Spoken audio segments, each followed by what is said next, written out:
आप देख रहे हैं भायंदर संवाद। अरुण शर्मा जी के बारे में मैं यही कहना चाहूँगा कि ये पिछले काफ़ी वर्षों से पार्टी से जुड़े हैं और ये लोगों की समाज सेवा भी करते आ रहे हैं। मैं कार्य कर रहा हूँ, लोगों से जुड़ा हूँ, तो ये तो मेरा पैशन है, मेरा शौक है। अगर उन्होंने कभी भी किसी कार्य के लिए मुझसे संपर्क किया तो मैंने कभी उन्हें निराश नहीं किया, ना नहीं किया है। तो बहुत सारे लोगों ने आपकी तारीफ की, कहा कि वो हमेशा जो है समाज सेवा के लिए तत्पर रहते हैं, लोगों की सहयोग के लिए हमेशा खड़े रहते हैं। चुनाव लड़ने का जो है वो मेरी पार्टी नक्की करेगी। मेरे नेता श्री नरेंद्र मेहता जी, मेरी पार्टी मुझे चाहेगी तो मैं अवश्य लड़ना चाहूँगा। भले मैं चुनाव में हूँ, राजनीति में हूँ या नहीं हूँ, वो मायने नहीं रखता। मैं लोगों से ऐसे ही काम करता रहूँगा। देश को 100 मोदी चाहिए और 100 अमित शाह जी चाहिए, तो वैसे ही मीरा भाईंदर को 100 मेहता जी चाहिए कम से कम। तो मेहता जी, तो इसका विकास बहुत तेजी से होगा। नमस्कार, मैं हूं मिथिलेश और आप देख रहे हैं भायंदर संवाद। हम इस वक्त मौजूद हैं मीरा रोड के शिवार गार्डन में और आपको बता दूं कि हमारे साथ बात करने के लिए आज मौजूद है यहाँ पे भारतीय जनता पार्टी के सांस्कृतिक प्रकोष्ठ के अध्यक्ष अरुण शर्मा जी। अरुण शर्मा जी के बारे में मैं यही कहना चाहूँगा कि ये पिछले काफ़ी वर्षों से पार्टी से जुड़े हैं और ये लोगों की समाज सेवा भी करते आ रहे हैं। ज़रूरतमंदों की हमेशा अपने लेवल से सेवा करते हैं और काफ़ी दिनों से लोग जो है इनकी बारे में चर्चा कर रहे थे। इनके वार्ड के लोग जो है जहाँ पे रहते हैं वहाँ पे बातें कर रहे थे। तो सूत्रों के हवाले से जहाँ तक मुझे खबर लगी कि ये काफ़ी चर्चे में आ रहे हैं, काफ़ी लोग इनकी चर्चा कर रहे हैं। और जैसा कि आप सभी जानते हैं कि मीरा भाईंदर में चुनावी माहौल है, तो आज इसी विषय पे हम जानने के लिए इनसे आए हैं कि क्या कुछ समाज सेवा करते करते इनका राजनीति की तरफ रुझान है, झुकाव है, क्या कुछ कहना चाहेंगे इनके बारे में मैं जानता हूँ। सर, सबसे पहले तो मैं चाहता हूँ कि आप अपने बारे में थोड़ा सा दर्शकों को बताइए। सभी को मेरा नमस्कार। और बस मेरा नाम अरुण शर्मा है और मैं पिछले 89 से मैं भाईंदर में हूँ। 90 से भाईंदर में सभी से परिचित में हूँ। हमारे जो कार्य सम्राट नरेंद्र जी मेहता, उनका मैं प्रथम वोटर रहा हूँ। और जैसा कि आपने अभी पूछा कि मेरे बारे में, तो आपने अपने जब मेरे बारे में बोल रहे थे कि मैं कार्य कर रहा हूँ, लोगों से जुड़ा हूँ, तो ये तो मेरा पैशन है, मेरा शौक है। समाज सेवा मेरे लिए कोई राजनीतिक उद्देश्य नहीं है, समाज सेवा मेरा पैशन है। अगर मेरे ज़िंदगी से लोगों का संपर्क निकाल देवे तो समझ लिया मेरी सांस ही निकाल दिया आपने। अगर मैं इसके बिना जी नहीं सकूँगा। लोगों के बीच में जाना, लोगों से मिलना जुलना, लोगों की आवश्यकता के टाइम पे मैं उन्हें कोई चीज़, अगर किसी का फ़ोन आ गया, किसी का कार्य है, कोई मेरे से कुछ अपेक्षा कर रहा है, तो मेरे पास मेरी डिक्शनरी में ना शब्द है ही नहीं। अगर जो लोग मेरे संपर्क में, अगर आप उनसे कभी कांटेक्ट में आओगे तो वो खुद ये स्वयं बताएंगे कि अगर उन्होंने कभी भी किसी कार्य के लिए मुझसे संपर्क किया तो मैंने कभी उन्हें निराश नहीं किया, ना नहीं किया है।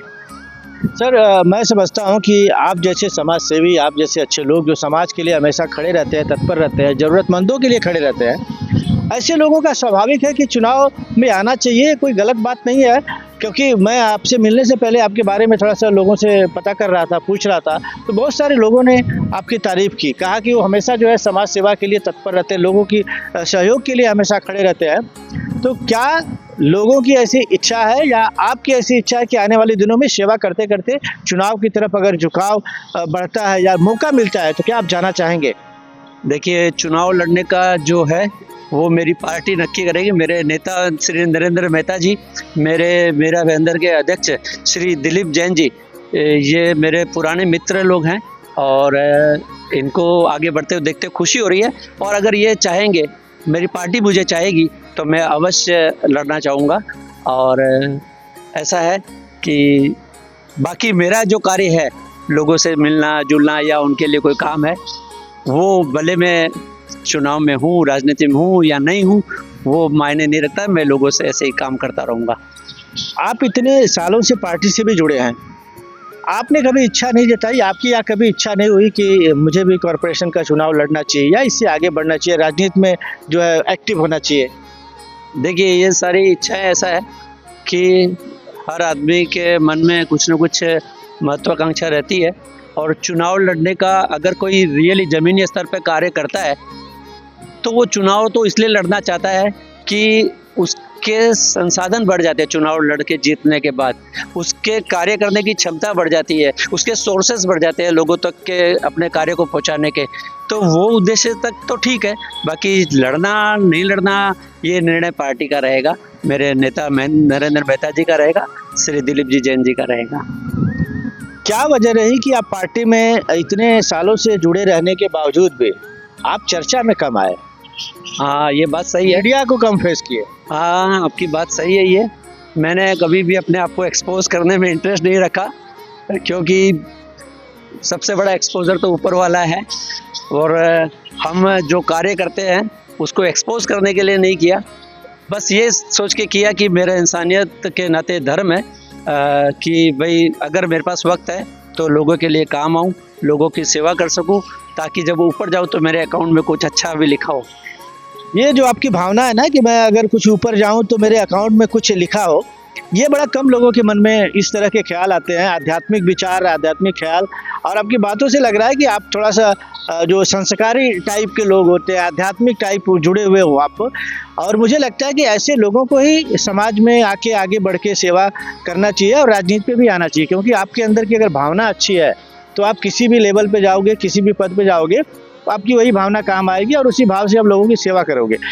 अच्छा ये हो जाता है कि जब आप राजनीति में आते हो तो आपके पास पावर मिल जाती है। उस पावर का अगर आप सही इस्तेमाल करते हो तो अपने समाज के लोगों का, अपने शहर के लोगों का आप अधिक से अधिक और सेवा कर पाते हो। मैं चाहूँगा थोड़ा सा आप अपने बारे में और बताएं लोगों को, आपके शौक क्या क्या है। मैंने आप एक बुक पढ़ी थी, अभी आप बता रहे थे, एक बुक का मैं जिक्र करना चाहूँगा, कार्य वृतांत। ये बुक किसने बनाई, आपने लिखी, इसके पीछे का मकसद क्या रहा है, शौक क्या आपके हैं?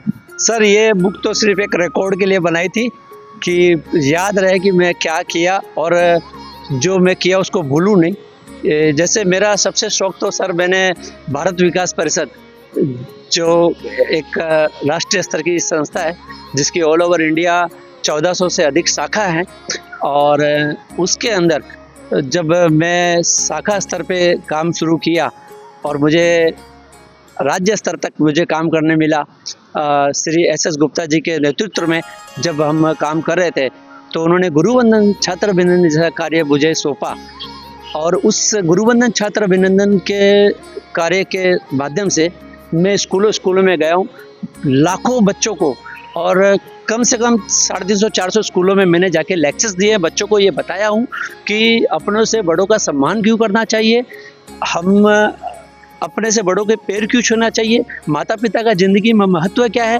गुरु का महत्व क्या है, गुरु क्यों जरूरी है, ये सारी चीज़ें बताता हूँ। और ये सारे संस्कार से रिलेटेड है, क्योंकि देखिए हमारा जो भारत विकास परिषद है स्वामी विवेकानंद के विचारों को लेकर चलता है, और आज के माध्यम से ये बताना चाहता हूँ कि स्वामी विवेकानंद जी को 160 वर्ष हो गए करीब, और आज तक देश में एक से एक उत्तम नेता दिए। हम जब छोटे हुआ करते थे तब ये सोचते थे कि इंदिरा गांधी चली जाएगी तो देश का क्या होगा, देश का तो कुछ नहीं हुआ, नया नेता मिल गया, राजीव जी गांधी आ गए, फिर और कई नेता है, आज हमें सर्वश्रेष्ठ नेता नरेंद्र मोदी जी मिले। देश ऐसे ही आगे बढ़ता रहेगा, नेता आते रहेंगे। आज हमारे पास क्यों है नेताओं की कि नरेंद्र जी मोदी जी जब छोड़ देंगे पद तब आगे कौन, तो हमें अमित शाह जी हैं, योगी जी हैं, ऐसे कई नाम हमारे पास है, पर स्वामी विवेकानंद दूसरा पैदा नहीं हुआ। हम प्रयास करते हैं कि संस्कार के बीज लोगों में बोया जाए, एक स्वामी विवेकानंद में और मिल जाए। बहुत अच्छी बात है, बहुत अच्छी बात है। सर हम आते हैं मीरा भाईंदर की अगर बात करें, मीरा भाईंदर में जैसा कि आप जानते हैं कि आने वाले दिनों में कॉरपोरेशन का चुनाव है और बहुत ज़्यादा टाइम नहीं है, मुझे लगता है कि राजनीति को देख के आपके मन में क्या ख्याल आता है, और ख़ास तौर पर जब मीरा भाईंदर की बात करें, यहाँ पे आप देखते हैं जब चुनावी गर्मियाँ जैसे ही तेज होती हैं और आपस में तू मैं लोगों के शुरू हो जाते हैं, ये राजनीति कहाँ पे जा रही है, इसके बारे में आपके क्या ख्याल है, क्या कहना चाहेंगे, ये किस हद तक सही है राजनीति? सर मैं किसी पे टिप्पा टिप्पणी नहीं करूँगा। हमारे कार्य सम्राट श्री नरेंद्र मेहता जी बहुत अच्छा काम किए हैं और बहुत अच्छा और होने की उम्मीद है, क्योंकि कोई सीमा नहीं है कार्य की। आपने ये कर दिया तो आगे फिर दूसरा कुछ करने को है। तो सर अगर मेरी बात करोगे तो मैं यही चाहूँगा स्वच्छ साफ सुथरे लोग आए, मेहता जी के जैसे लोग मिले, जो उनके साथ कंधे से कंधा मिला के चले। जैसे कल मैंने कहीं एक आर्टिकल पढ़ा था, पुष्पेंद्र जी श्रीवास्तव जी का आर्टिकल था कि देश को 100 मोदी चाहिए और 100 अमित शाह जी चाहिए, तो वैसे ही मीरा भाईंदर को 100 मेहता जी चाहिए कम से कम। तो मेहता जी, तो इसका विकास बहुत तेजी से होगा। तो मैं चाहता हूँ कि स्वच्छ साफ सुथरे लोग और जो काम के प्रति डेडिकेट हो, जिनका कार्य पैशन हो, जिन्हें नगर सेवक पोस्ट इसलिए नहीं चाहिए कि वो कॉलर ऊंची करके बोले यार मैं भाईंदर का नगर सेवक हूँ। नगर सेवक का मतलब है लोगों की सेवा करना। तो वो नाम को सार्थक करने वाले लोग आए और इस को सार्थक करें, लोगों की सेवा करें, ऐसे लोग आए, यही चाहता हूँ। और बाकी किसी टिप्पणी करना मेरा काम नहीं है। बिल्कुल, बहुत अच्छा लगा सर आपसे बात करके। उम्मीद करता हूँ कि आप ऐसे ही समाज सेवा लोगों की करते रहेंगे और आपको राजनीति में भी आना चाहिए। राजनीति में भी आके लोगों की सेवा करें, क्योंकि जब ऐसे विचारधारा रखने वाले लोग होते हैं तो कहीं पे भी जाते हैं तो उसी विचारधारा से काम करते हैं। और ये सबसे बड़ा प्लस होगा कि अगर आप जैसे लोग राजनीति में आते हैं तो जो कहीं ना कहीं कुछ लोग राजनीति को बोलते हैं कि बड़ी सही जगह नहीं है, वहाँ पे बड़े भ्रष्ट लोग रहते हैं, तो शायद ऐसे आप लोगों को ही आगे आके इस तरह की जो दाग लगे हुए हैं उसको छुड़ाना चाहिए। तो आपने देखा हमारे साथ बात कर रहे थे अरुण शर्मा जी, जो भारतीय जनता पार्टी सांस्कृतिक प्रकोष्ठ के अध्यक्ष हैं। पिछले कई सालों से पार्टी से जुड़े हैं, लोगों की समाज सेवा, अपने वार्ड की समाज सेवा, मीरा भाईंदर जनता की समाज सेवा करते आ रहे हैं और इन्होंने अपने बारे में तमाम चीज़ें बताया। उम्मीद करता हूं कि आपको ये हमारा एपिसोड पसंद आया होगा। आने वाले दिनों में किसी और विषय पे, किसी और व्यक्ति से हम बात करेंगे। तब तक के लिए देखते रहिए भाईंदर संवाद। मीरा भाईंदर से जुड़ी खबरों को जानने के लिए आप हमारे चैनल को लाइक, शेयर और सब्सक्राइब करें। आप देख रहे हैं भाईंदर संवाद।